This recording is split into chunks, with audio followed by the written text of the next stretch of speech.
Welcome to the Circuit of Success. I'm your host, Brett Gilliland, and today I'm excited to bring you all, I'm going to call you the Top Gun. I mean, I saw some stuff about you today. I'm also going to call you Cujo, which we're going to get there later. But Robert Teschner, how you doing today, Rob? Doing great, thank you. It's a beautiful day. Just for a time reference, today is the day that the Blues are going to secure Game 3 in round 2. I like it. I like it. I like what you're thinking there. And man, speaking of that, how fun has that been watching the Blues? Oh my gosh.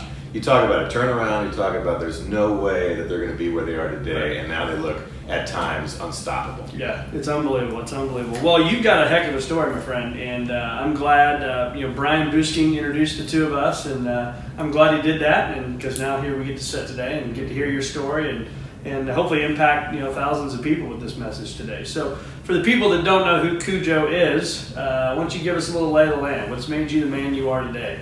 Yeah, that gets kind of deep. I mean, that goes back to the parenting that I was privileged to have, my mom and dad. If you just look chronologically speaking real quick, Air Force Academy graduate, class of 1995, went off to pilot training, became an F-15 pilot. So a pilot of the airplane that was hand assembled out here at McDonnell Douglas, here in St. Louis, and then was able to go to the Air Force version of Top Gun, graduate, come back, asked to come back as an instructor, taught there for a couple of years, and eventually commanded an F-22 squadron. So now we're talking about the Raptor, the newest air supremacy platform that the Air Force has put out there. And then at the culmination of a 20-year career, ended up retiring. Okay. And now you're writing a book, as you can see there. If you're watching this on a video, you can see the book there, Debrief to Win. That's right. Which we'll get in and talk about. A lot about debriefing, which I'm excited to talk about. But So walk us through that. You had an unbelievable career. You're also a husband and father of 5, right? So that's exactly you got right. me by 1 there. So I know it's crazy. I can't imagine a 5th one. So that's nuts. But talk to us about that career. I mean, you had an unbelievable career. Thank you for your service, and I know you fought overseas and did a lot of amazing things there. But what did you learn most about actually going to war? So you end up behaving the way that you train. And when things get really kind of dicey, complex, when bad guys are trying to do bad things to you, you fall back on what it is that you learned along the way. And what I found was that we train very, very well in our armed forces, and particularly in the tribe that I come from, in fighter aviation. We train extraordinarily well. We build mental toughness. We craft people who are interested in constantly improving themselves. And we have a capacity through all of this to be able to maintain cool under pressure, which is important when everything is kind of falling apart around you. And that coolness under pressure piece has wide application. It's not just a combat skill, it's a daily skill, and it's a wonderful one. But those are among the many things that I picked up along the way. Sure. And so we'll talk more about that stuff, but I also know you have a cancer story. So you and I briefly shared our story about Swing for Hope and our cancer journey, but you've got a personal one. And so would you mind sharing that today? Yeah, so here it is. 2014, January, I was issued a clean bill of health, told I was fit to fight, ready to go back. I was in a staff assignment or a position where I was doing staff work, administrative work for about a year, but I was envisioning going back to the F-22 in very, very short order. In February, we found out that I had colorectal cancer, and specifically a 10-year-old tumor that was really towards the end of the colon. So in order to take care of that, we had to rip out a bunch of meat, which then set me back in all areas. Couldn't fly any longer, certainly couldn't fly airplanes that require pulling against the force of gravity, high G airplanes as we call them. And frankly, we were concerned about the recurrence factor, and we were concerned about overall mental health and wellness of the family, and so that precipitated an early retirement. So I'll have cancer surgery number 1 in early March of 2014. That same month, I'll be promoted to full colonel. That same month, I'll be called and asked to come back to the F-22, now in a sort of senior leadership capacity, and we'll make the decision to retire probably early June of 2014. So I'll become a colonel. I'll spend 6 months in that, in that capacity. I'll retire on the last day of 2015, just over 20 years of service, and I'll revert back to my permanent rank of lieutenant colonel since I didn't serve for 3 years in the new grade. So it was a very disruptive time. My wife was, 6 months pregnant with our 4th child when we get the diagnosis. So now we have an international, all this stuff happens when we're in Germany. So we're overseas, we've got our mothers coming out to help us while I'm in the hospital for many, many, many weeks. We change careers, we do an international move, we're not quite sure what the future is going to hold. We have a baby in the midst of all of this stuff. And we come back to St. Louis and we just decide to give phase 2 a try, not exactly sure what it's going to look like. And so what was that journey like through the cancer? So you had your surgery, and did you have to do chemo and radiation and all that stuff? Yeah, so I was blessed in that because I was in Germany, there was a little bit less of a push to do any preoperative radio active therapy, whatever. So none of that going into it, right? We have the surgery, we come back and find out that we don't need to do anything post-op either. So that was a huge win, right? So those toxins we were able to avoid. But the problem with the lower colon is that there's a number of things there that need to be there in order for us to function properly. And when you're missing it, your body doesn't work very well. So it was about a year of intense pain, and then about 3 total years of I'm not functional. So my wife is basically a single parent, even though I'm technically around. I'm kind of 3 years. Oh yeah, it was brutal. I mean, we tried to go someplace, and as soon as we got there, I'd be in the bathroom for the bulk of the time that we were wherever. Couldn't travel anywhere. Couldn't take any jobs that I was offered because they all involved travel. So there was a certain feeling of, oh my gosh, panic. Yeah. Like, what can you do with this? So health-wise, you're okay, generally speaking. But functionally speaking, you're not okay.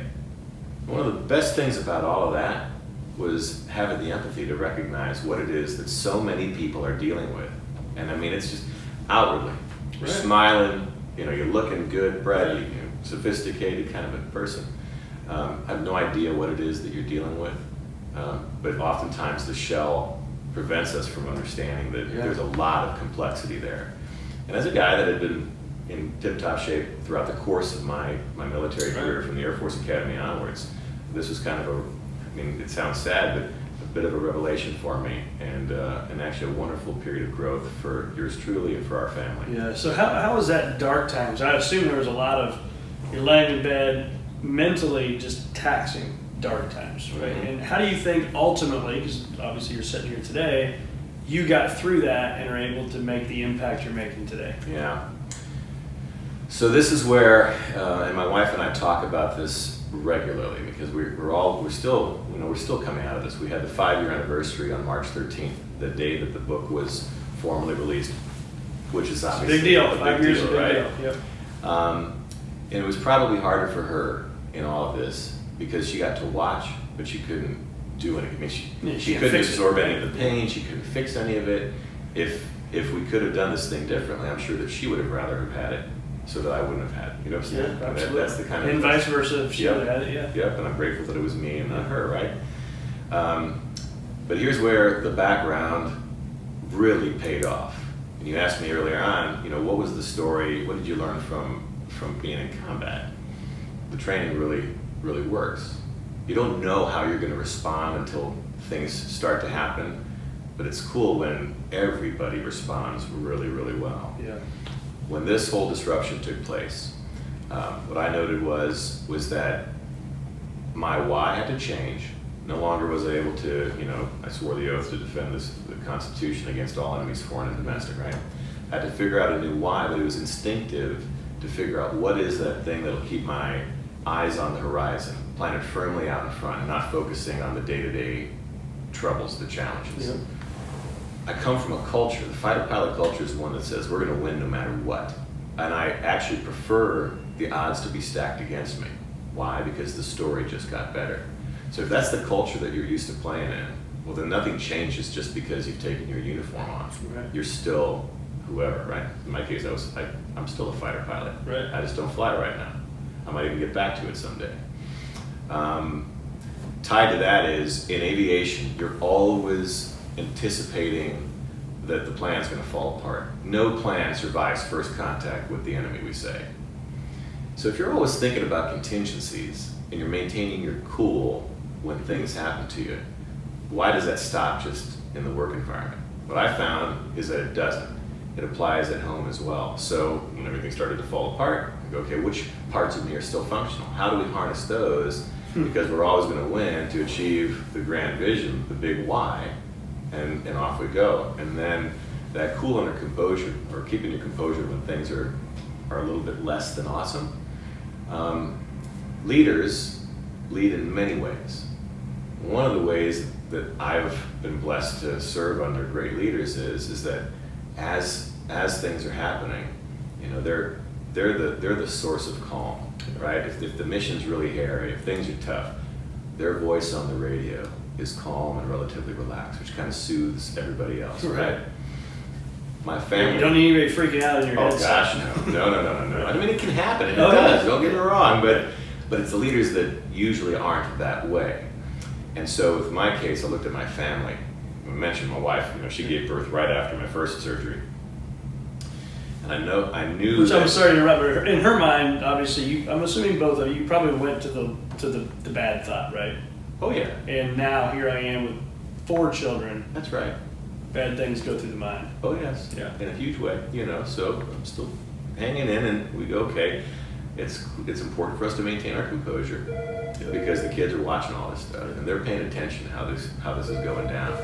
So that's a small way of saying there was so much good that came from the entirety of the experience, and we didn't know that it would be that way until we went through it.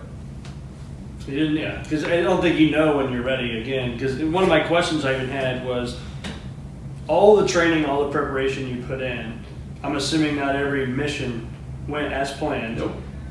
So can you tell us maybe even stuff you can share, maybe stuff you can't share if you can talk around it, but the time when you're in the fighter pilot and it's you, and I'm assuming you got somebody right behind you, or so just you're in the pilot, you're the pilot by yourself. By yourself. You're getting shot at, you're getting whatever. The things that went south, and how did your preparation and training battle get you through that? So, you know, our sequence is, before we ever set foot in the airplane for a given mission, we've spent some time planning for it. And in the planning, we've considered everything from, you know, what's the weather going to be like, to how we defeat ourselves. We red team our plans, meaning we try to defeat them, and then we figure out where do we buy risk, how do we mitigate it, you know, what are the contingencies we need to think about that we haven't yet.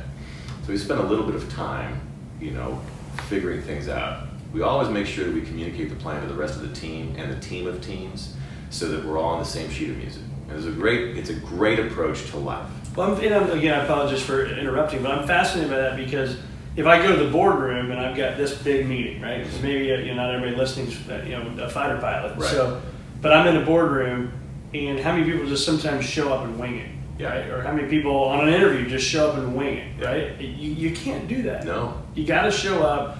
You said your team and your team of teams has to know, because that's the most important thing to when you go in and execute. There's nothing that we're talking about today that isn't 100% applicable in a boardroom, right, in a family setting, spirituality, health and wellness, you name it. It all cross applies. Oftentimes we create artificial distinctions and we say, all right, this stuff is my work stuff, this stuff is my home stuff, or whatever. And that's unfortunate, because if it's winning for us here, why would it not also to win for us here? But the core of all of this is, I'm with you. You plan for success. Yep. And you plan well enough to anticipate the possibilities that may erupt in the midst of your execution, so that you can easily adapt on the fly, all right? Part of what allows us to do this so well is a thing called commander's intent. If you understand commander's intent, like what is the definition of success? Well then, when the plan goes to heck, it's all right, because you understand where you're going. Your eyes are still on the horizon, and so you're going to adapt regardless of the disturbances that are taking place. That communication piece that we do before the mission, that helps us to ensure that we're all on the same wavelength, and then we go forth and we execute, so that by the time that you're in the midst of it all, you know, you're ready for. You've kind of already seen it. You've visualized it. I mean, you know, we use techniques. Well, that was the beginning of my next question. How important is visualization in your It's mind? huge. And It's so huge. even so, take the fighter pilot stuff, but just anything in our lives. How important is it to sit down? You're quiet. Maybe it's you and a notebook, and you're just visualizing everything that you can possibly think about that can happen. If you look at human performance, the data says that by visualizing, we arm ourselves to achieve the success that we're looking to do. I mean, you can train your brain to be that much better prepared and equipped to do whatever just by visualizing it. Right. And so why not do it? In fighter aviation, we do it all the time. We pre-visualize all the key missions. We learn those basic tenets in pilot training, and then we never stop it. And it's so good. It's such a great way to do it. My second son, Christopher, he's really into baseball. He was concerned here recently at the beginning of the season about getting hit. All right. And because now the pitchers, he's just turning 11. The pitchers are are starting to throw a little harder. They're throwing harder. They're kind of wild. They haven't kind of dialed it in yet. And folks are getting clunked all the time. I'm like, all right, okay. So how about we visualize how we're going to deal with that? We visualize the clunk, how we're going to rebound from that. Let's visualize how to get out of the way of the ball. Let's spend a lot of time visualizing this so that it's okay. We're calm when it takes place. That little guy's been out there doing it, and he's leading off and he's rocking it. Well, it's fun. I'm smiling big on that one because I have 4 boys, and so 3 of them are in the baseball mode of pitchers coming at them, right? And so we talked about that the other day, and so I'm teaching them the bat flip. You get hit, just act like you love it and throw that bat to the side. Mm-hmm. My oldest one, he claps his hands and he gets his team all fired up, and I'm like, I wish I was that kid, because when I was a kid, I was scared to death to get hit. Oh yeah, right? Oh yeah. But, so that's funny. I know exactly where you're going with. So. Talk about the success you've had. Did you, as a child growing up, I've got a buddy, we'll drop his name here, Eddie Emanuele, and that guy, he was a pilot in the Air Force. He's now with one of the major airlines, and that guy loves flying. Yeah. Right. I'm sensing that already about you. You have a passion for it. So did you grow up with that? And I guess my ultimate question is, did you envision this success that you had, or are you more, I don't want to say shocked, but are you kind of surprised by it? Yeah. Great questions. No, I didn't grow up with it, but I grew up around it. So my dad is a proud St. Louis, born and raised here in St. Louis. Wanted to fly, eyes were bad, so he was an intelligence officer. Bronze Star winner in Vietnam as an intelligence officer, and then became a JAG. All right, so he was a Judge Advocate General, eventually a federal prosecutor. Passed away in 2010. Because of his service, I was always around the Air Force, and about the time the Top Gun came out, we were at Spangdahlem Air Base in Germany, which is a fighter base, and so I watched Top Gun with a bunch of fighter pilots, and that settled it for me. Like, I've got to do this. I was a competitive guy up until that point, but in a completely different domain. I played music, and if I didn't win the talent show, if I wasn't the all-state musician, if I wasn't, for whatever reason, that bugged me. All right, so I trained hard. I'm assuming some of that came from your dad and mom, maybe. I think so, but it was not overt. All right, it wasn't like, hey, you need to. It was more like, we succeed. I saw it, I witnessed it as it was happening, and then I applied it to myself. But a lot of leading by example, right? Oh, big time leading by example. I respected the heck out of my parents, right? So coming up, I always knew that I wanted to succeed at whatever. When I decided that the domain that I wanted to succeed in was fighter aviation, then it was just applying that same mindset to the new domain. Started flying when I was at the Air Force Academy for the first time, and it went great. A lot of people find themselves in positions for a variety of different reasons where they aren't where they ought to be. Right. I was blessed in that I found, through some degree of good fortune, luck, blessing, where it was that I was supposed to be, and then I just unleashed on it and sought to be my best. So what advice would you have for the people listening now or watching that maybe, so you didn't get dealt the hand that you wanted, right? You prefer to probably still be up in the skies and doing some stuff and fighting, right? But how do you take that, and again, instead of poor me, and I'm going to sit in the fetal position at home, and I got this cancer, and I can't do what I want to do, and it's just, again, poor me, right? What advice do you have for them when they didn't get the cards they were dealt, they didn't get them dealt that they wanted, but how do you overcome that and then do what you're doing now? Now you're writing books. Now you're helping businesses all over the country. Now you're X, Y, and Z, right? You're speaking. What advice do you have for that? So the need for resilience is constantly there. I happened to get cancer when I was 40.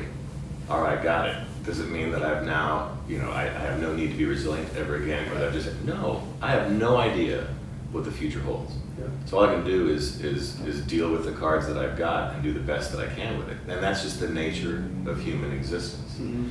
I mean, when I was at the academy, I wanted to be a member of the Wings Blue Parachute team. I made the team. I was picked for the team. Everything was great.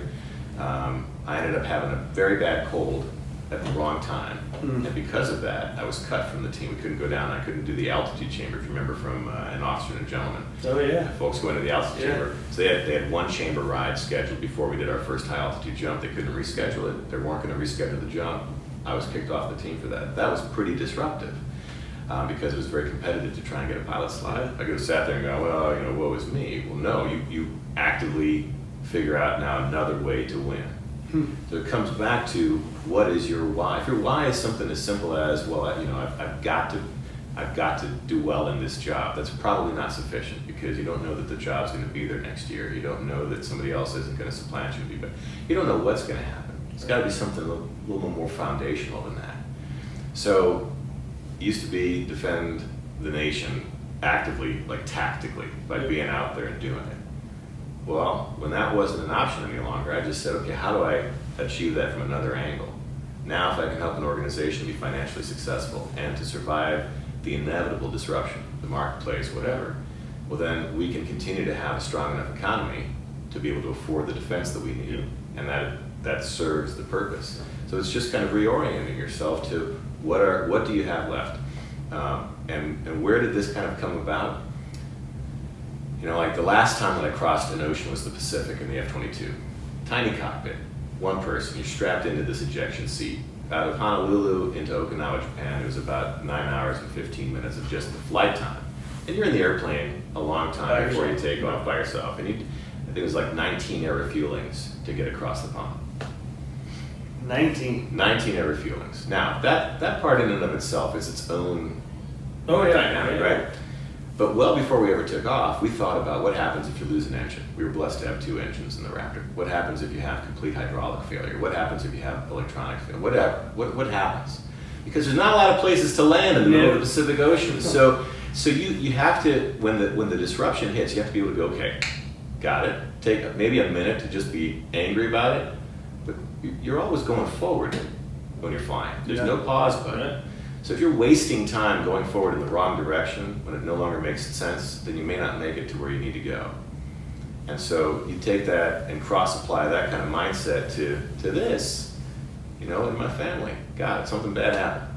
Understood. We're going to take a moment to accept that, to deal with it, to let the emotions go, and then we're going to redirect, right? Because we're going to find a new destination to land so that we achieve success. Yeah. So you got a problem, you got to find the solution pretty quickly. Mm-hmm. And I call it the bounce-back theory, that the fastest, or the most successful people I've seen, they bounce back like that from defeat or bad news or whatever it may be. It's the people that go home and ruins their weekend, ruins their week, and all that kind of stuff. You got to be able to bounce back quicker. So talk to me about the what you call the debriefed focused approach. Yeah. So in this notion that we're always seeking to improve. We're always trying to get better. Fighter aviators, we know in order to be up here, you've got to start somewhere, and it's very easy. All of us start at like a very, very low entry point. It's a very complex environment, very difficult to become really good at it. So you look at those that are up here and you go, I want to be that someday. And you don't just flip a switch. You don't say, all right, Brett, give me the 5 golden statements, and then tomorrow you're that. It takes time. It takes years. Right. Some people never get to that level. They may top out over here. That's awesome because already here, this is amazing. And actually, I'd argue that just entering is pretty cool. But the only way that you can get up over here is to constantly be assessing, how are we? How are we doing? Where are we in this evolution process? We're kind of coaching ourselves to success. So we end every single mission the same way. We go straight into a debrief. We don't go home and think about it. We don't take some time off to kind of like let the emotions cool. We go straight in and we debrief. And this is probably most important for your business audience, Brett. We figure out, why did we succeed? Why did we win? If we don't know why we won, we're making an assumption, which is always dangerous, that we're going to be able to continue to do so. In our case, we go back and say, all right, we won because of this. And if this isn't us doing things great, then we need to go back and fix some things. Right. Because if we win off of luck, that's not gonna win this war. The flip side of that is what happens if we didn't win. I mean, the natural assumption, I think, in our society is we didn't win, well, we screwed something up. Not necessarily, especially in a complex domain. It may be that we did everything right, we just got really unlucky. Yeah. So I've passed people, when I was an instructor, I've passed people on rides where we didn't achieve our objectives because they made outstanding decisions. We got unlucky. And I've failed people on rides where we achieved the objectives, but it wasn't because of how good we were. Yeah. So the debrief is where we coach ourselves to success. It's not a critical thing. It's not a place where people are like, oh no, we gotta go debrief. Yeah. It's like, oh my gosh, we just finished a 1-hour mission. Let's go back in and get everything that we can from this, because all of us really want to succeed. And we feed those outcomes individually into how it is that we're going to go forward, and then collectively into how it is as a team. We build a high-performing team. Yep. So we take the outcomes from there, we memorialize them, we write them down, we change SOPs as necessary, we go back in, and we plan better the next time, we brief better the next time, we execute better the next time, and we go right back in and debrief. It's a constant cycle. Yeah. And that's why I've got a lot of military buddies just because of where we live, obviously the Air Force Base over here. But the one thing I pick up on them is the clarity of the goal is in the military, in my opinion. Now, obviously, we're dealing with life and death here. And so I think if we as business people can learn something, if I go down the hall to the boardroom, it's probably not life and death, right? But your situation was. But we got to learn about this debriefing stuff. We've got to learn clarity of goals, huge. And then what you just said I love is that you learn from it and then you do it better the next time. The planning and the debriefing. And you're just constantly getting better, right? And you're celebrating success along the way. I mean, it's, I've been in organizations where, there's the weekly, hey, congrats Brett on being a good guy. Yeah, Brett's a good guy. And when that's the rhythm, we're just doing it for the sake of doing it almost, it becomes very artificial. If we can go into a process following a proven methodology that says, all right, Brett, let's figure out why you won today. And we validate that you won because of the great work that you're doing. Now we have a reason to celebrate it. And at the outcome of a good debrief, we can go, dude, Brett, you're a freaking rock star. Yeah. Let's keep this up. I mean, you're the guy that's going to become, our eventual CEO because of all the great things that you're doing.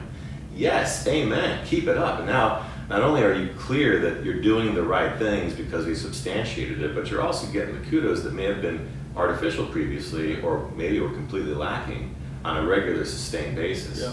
And that's a pretty empowering thing. And I think also leaders, we got to see people in the future before they see themselves there, right? Yes. So now you just said, as that future CEO, you've now planted a vision in my head I may not even thought about. Amen. Right. And really, that's the nice thing about the military forces this upon us, because our time span is so short. I know that I'm only going to be the CEO of my organization for a maximum of 24 months. That's all true. right. Yeah. So I've always got to be looking towards who's going to be replacing me. Yeah. We've got such disruption in our personnel system where we're always sending people away, bringing new people in. So if you've got a really high-performing team, you may have a 6-month window on that before your key player is going to be taken and moved to some other part of the globe, and the new person that replaces her is going to be brand spanking new out of training. You've got to find a way to decrease that delta as quickly as possible to get the performance where it needs to be. So talk to us about now your habits and rituals, today, but also as you were climbing the ranks in the military. What were those no-miss moments for Cujo? When everybody else was out, especially early on, when they were out enjoying where it was. I came up, my first assignment was at Eglin Air Force Base in Fort Walton Beach, Florida. A great place to be, especially in the summertime. I had my eyes centered on being the best that I could possibly be, and so I wanted to go to the Air Force version of Top Gun. So when people were out at the beach during the week, I wasn't. I was in studying, and I was in preparing. I was basically in an intense training program, self-inflicted, on top of what it was that the squadron demanded of me. And I stayed there until I was satisfied that I was where I had to be, which basically meant I stayed there until I got accepted to the private weapons school. And then that kind of perpetuated itself throughout. So is that a no-miss moment? No. Is it a no-miss way of kind of behaving? Yes. And that was a huge chunk of what got me to where it was. In a very competitive environment, everybody there wants to be number one. That's kind of the nature of it. We're all shooting for that trophy there at the end of the course. And so you had to work harder. You had to be more dedicated, more disciplined about it all than everybody else if you wanted to truly achieve that. So do you think, again, that clarity of you wanting to be number one, because other people, again, said they wanted to be number one, but you actually did it. Yep. So one of the circuits on the circuit of success is action. Yeah. You took the action. That's right. Right. You had the attitude, you had the belief system, but you took the action. And I think that's the key difference between a lot of people, because I talk about people that have ideas and then people that are thinkers and then there's doers. Right? I can think all day about all this stuff, but if I don't take action, it's not going to work. Amen. Right? Absolutely. And there's a lot of talk. There's a lot of talk. It's very, very, very cheap. And then, and it's unfortunate because there's a lot of great people out there that really do mean it. Sure. But it takes usually hard work to get to wherever it is. There's only going to be one person that wins the $1.5 billion megabucks or whatever. Right. Most everybody else has to work hard to get there. But it's so satisfying when we do personality inventories and we do all these different versions of assessments. In my case, it always comes back that I'm very focused on goal, and no matter what happens between now and there, I don't care. It's all about achieving the goal. And there's a downside to that as well. But my approach when I started off in my military career was very simple. I don't want to look back and regret having wasted some time during this. This is a tremendous opportunity that I've been given. Not everybody gets this kind of a shot. And so I'm going to make the most of it. When I look back on it, I'm going to be happy with what it was that I was able to achieve. And tied to that, I had outstanding leaders who, even when I wasn't doing very well, always saw past that and said, there's potential here. And they worked with me to coach me up to get me here. And I think when you just said that it made me think of somebody's going to win the $1.5 billion mega power deal, and you think about the one-hit wonder type music people. Those people didn't grind to get rich from the $1.5 billion, or they didn't grind. They just got lucky and got that one hit. So I personally think part of the journey and part of being successful and part of being great is the grind. Mm-hmm. And so many people want to eliminate it. Mm-hmm. We cannot eliminate the grind. No. You agree with that? Absolutely. And in fact, I had a conversation yesterday at lunch. A very successful gentleman. And one of the things that he shared with me was that in an effort to try and accommodate his team more, they're trying to get rid of some of the grind, right? To give them more opportunities to do other things or whatever. And what they found is that they're becoming less successful, and they needed to do some of those things because that's just part of it, right? And they weren't trying to eliminate it for bad reasons, all good reasons, but the hard work pays off, right? Keep on plugging at it, keep on doing the hard things. Yeah. I would challenge somebody listening to this that has never heard of the butterfly effect to go Google that and learn about that. Shoot us an email, let us know what you think. But it's the butterfly effect. I think is phenomenal. Talking about the grind and what you got to go through. So, talk to us now about fears. This is one of my favorite parts of all the shows. Is fear? We all put it in our mind. I shouldn't say we all do. I think we all do. We put it in our mind. How many of the fears that you put in your mind actually blew up to the magnitude you put them in your mind to be? Goodness. Fortunately, none of them, all right? And I think that's pretty standard and probably what you've experienced as well. And, in a high-performance setting, there's this fear of failure that really, I think, kind of dominates everything to some degree. We're not going to fail, we can't fail.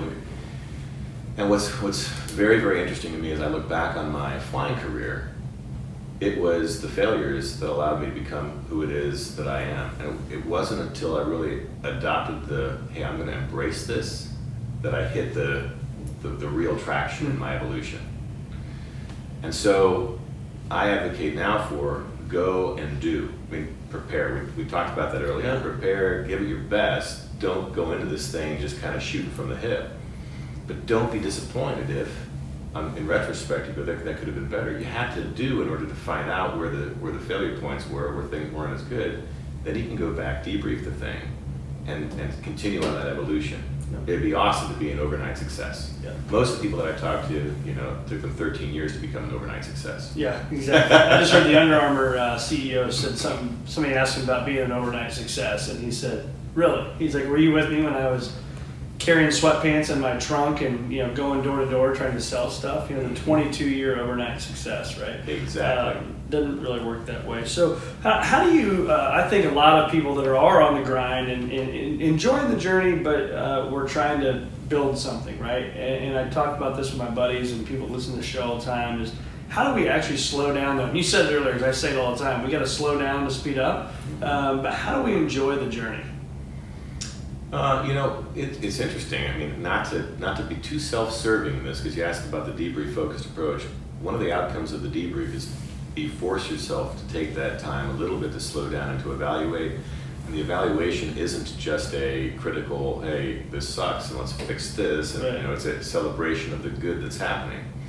And so now what ends up happening is if you have a good mission, you do something well, you come off that high with somebody actually calling you out for it and saying, Brett, awesome job. That forces you into a good mental frame of mind. On the way home, you're thinking about the fact that this really went well. You visualize it continuing. And that usually is a reason for a bit of a pause. I found that on the successful missions, once those were done, I would go and celebrate. I'd take a moment, go, hey, that all paid off. All of this really works, and so I'd take some time out of the day to accept that, to experience it a bit, and to figure out how to operationalize it so it would continue to happen. And that became a repetitive cycle of. Now, on a more strategic level, if you look at the senior leaders in our great military, they'll take time either out of their day or out of their week to force themselves to think, to reflect on where it is that they are, because if we're always we're not doing it as well as we need to be. Okay, so micro level with me, macro level with the senior leaders, and I've always been blown away by that because they've got so much on their plates. They take, how can you take time away? If you don't take time away mentally, you're gonna ruin yourself. Yeah. And you're also missing things because of it. Yeah, it's funny you say that. You see those black journals behind you there, and I've got one with me at all times. And I'm a big advocate for strategic think time, is what I call it. Mm-hmm. And of all the stuff I've got going on in my life, I got to take at least an hour and a half or two a week to slow down and just think. And I can't tell you how many people I've shared that with, and always they come, I'll ask them a week or a month or 6 months later, how's strategic think time going? Mm-hmm. Man, I can't do it. I got this going, and I got that going, and I got kid stuff. And I'm like, yeah, you're right. We all do, right? But it's critically important to slow down, right? Yep. I mean, if you look back at World War II, the Chief of Staff of the Army would leave the Pentagon, at least from what I understand, around 4:30 every day. It was in the midst of a world war, I mean, ultimate good versus evil. He'd leave at that time, make sure that he would have the space to think, to get ready for the next day worth of, we're at war on a global scale, for crying out loud. You can do it then, you can do it in your individual, whatever your phase of life is. And no matter what's going on, you can do it. So you mentioned leadership earlier. Can you talk about maybe one of the best leaders that you worked under and what did you learn from that person? Yeah. Stuart Nichols, squadron commander of the 27th Fighter Squadron, outstanding leader of men and women. And what I learned under him was you can stay true to your character. You don't have to suddenly, because you're now the leader, become somebody else. You can still be yourself and command everybody's respect. Yeah. He had no problems calling me out. He did.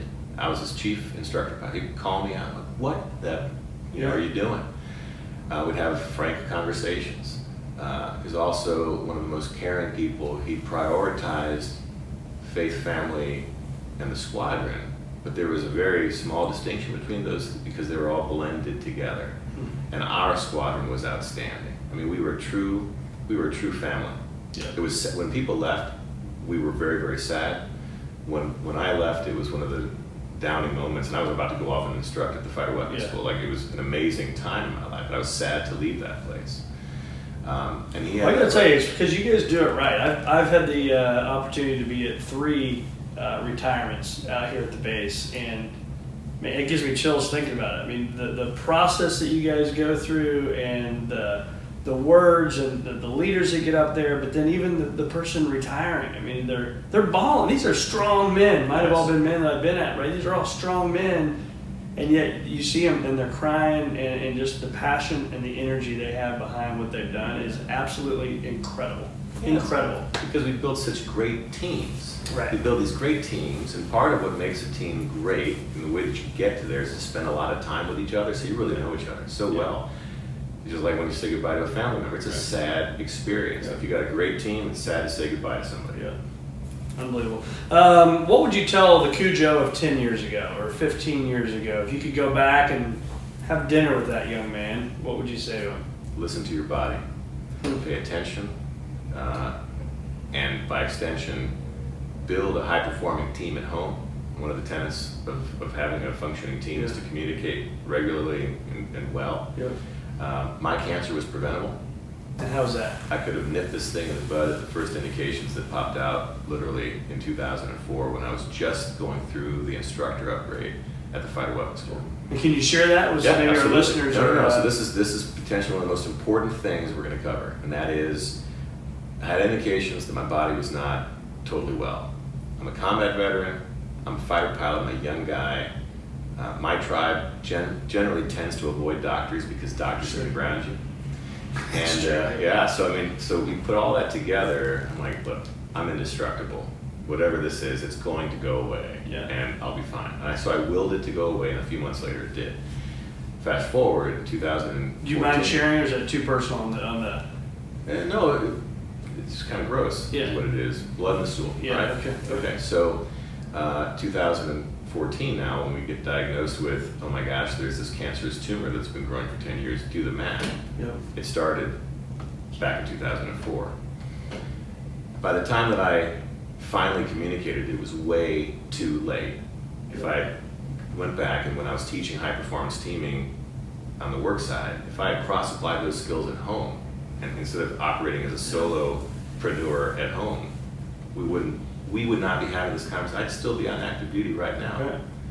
Okay, so there's a life lesson here, and that is pay attention to your body, work as a high-performing team at home. Those are two things that are really, really good, and I would have communicated that to the younger version of me. But here's the sort of strategic takeaway. All right, things are going to happen. I've always fancied myself as a fighter pilot that really wants to be up there instead of down here if I could choose it. But it may very well have been, Brett, that I became a fighter pilot to support whatever this next phase of my life is. It's an awesome entry point. It's a great starting point for a discussion about any number of things. And so I'm blessed to have that background to be able to now have real conversations about other things. When I talk about the cancer and how to avoid it, implications on how it is that we should live our life, cool.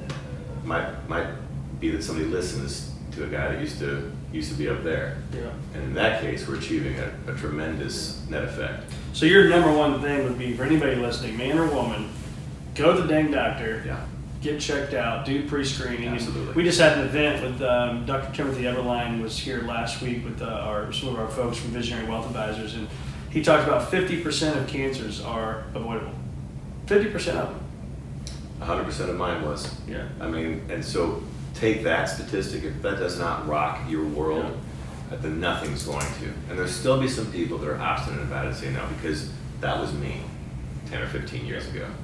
But I'm still around, fortunately, and so I can share this message, and a few people will listen and do something with it. And in that case, awesome. Yeah, we can help one person, right? So I know you wouldn't trade places with anybody because you're good in your skin and who you are and stuff like that. So bear with me here and let's play a little game. And so if you could trade places with anybody, dead or alive, who would that person be and why?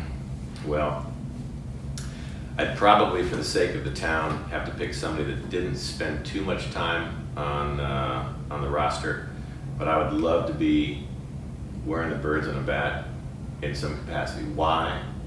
Well, here in St. Louis Cardinals are a bit of it's like a religious experience, right? Exactly. And to be privileged enough to be part of that team for even a very short period of time would be one of the things that, you can't put a price tag on it.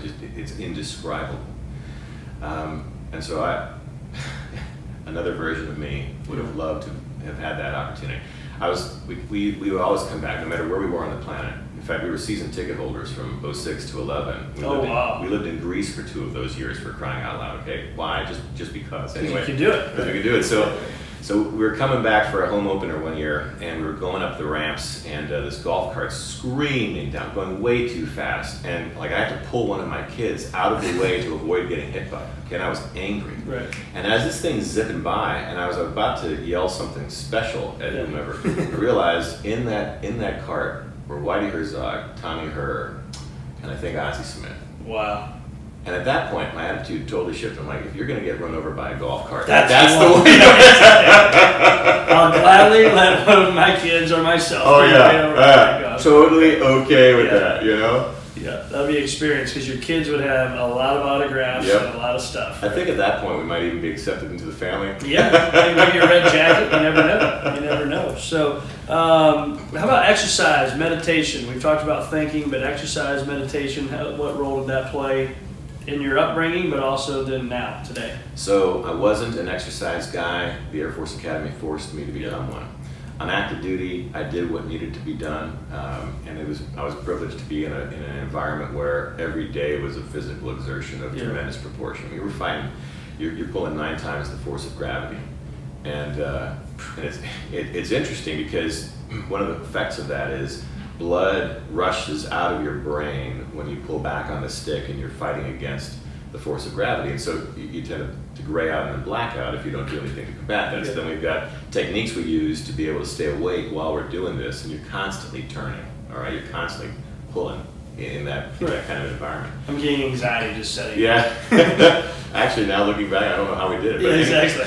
But so with that, we found that you can almost be too fit. Like if you're a long distance runner, for example, it's actually not good for that environment. So you have to find kind of the sweet spot. And, there's a combination of being aerobically fit to maintain the stamina under that kind of pressure. Yeah. But then also, having enough of a resistance in the bloodstream to prevent an automatic induced loss of consciousness. So anyway, it's an interesting dynamic there. Now, given the toll that kind of an experience had on my body, it's mostly swimming, which is a great sport for all kinds of different reasons, and it's least amount of impact on a neck and a back that's suffering the consequences of fighter aviation. So talk to us about the book. Yeah. Right here, we've got the Debrief to Win, which we talked about. Mm-hmm. So what was that process? And I got to say, Michael Gerber wrote for the guy, if you've ever read E-Myth series, phenomenal book we were talking about before we recorded. I would love to get him on the show.